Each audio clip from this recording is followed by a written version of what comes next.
ሜይ 26 የዕለቱ መልእክት ርዕስ ለእግዚአብሔር ክብር። እንግዲህ የምትበሉ ወይም የምትጠጡ ብትሆኑ ወይም ማናቸውን ነገር ብታደርጉ ሁሉን ለእግዚአብሔር ክብር አድርጉት። አንደኛ ቆሮንቶስ ምዕራፍ 10 ቁጥር 31። በህብረት አብረን የጌታን ስም እየጠራን ነገሮችን ሁሉ ለራሳችን ጥቅም ብቻ በማለት የምናደርግ ከሆነ የመንፈስ አንድነታችን ይደፈርሳል። በምትኩ የምናደርገውን ሁሉ ለእግዚአብሔር ክብር የምናደርግ ከሆነ እግዚአብሔር ይከብራል፣ የመንፈስ አንድነታችን ይጠበቃል፣ የእኛም መንፈሳዊነት ይጨምራል።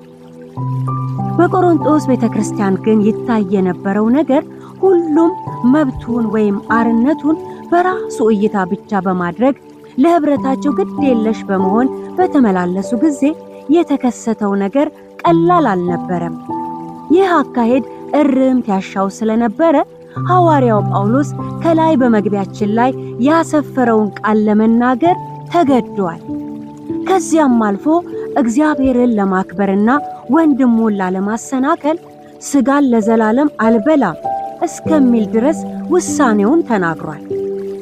እኛም ህብረት በምናደርግበት ስፍራ የመንፈስ አንድነታችን ተጠብቆ እንዲቀጥል ልንከተለው የሚገባ መርህ ቢኖር ሁሉን ነገር ለራሳችን ጥቅም በሚመች መልኩ ከማድረግ ወጥተን ለእግዚአብሔር ክብር ወደ ማድረግ እንሻገር።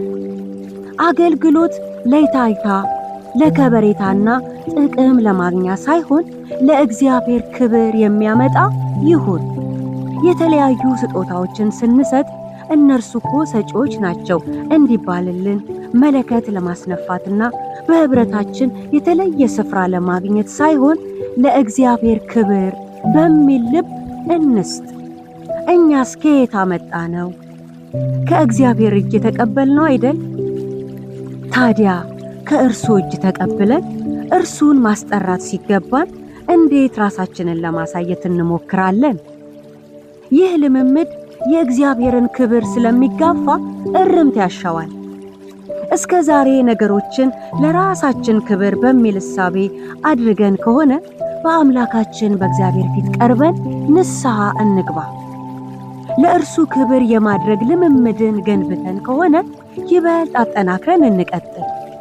ለእግዚአብሔር ሳይሆን ሁሉን ነገር ለራሳቸው ክብር የሚያደርጉትን ስናይ በፍቅር እናቅና።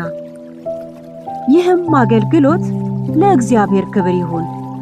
አሜን። ሁሉን ለእግዚአብሔር ክብር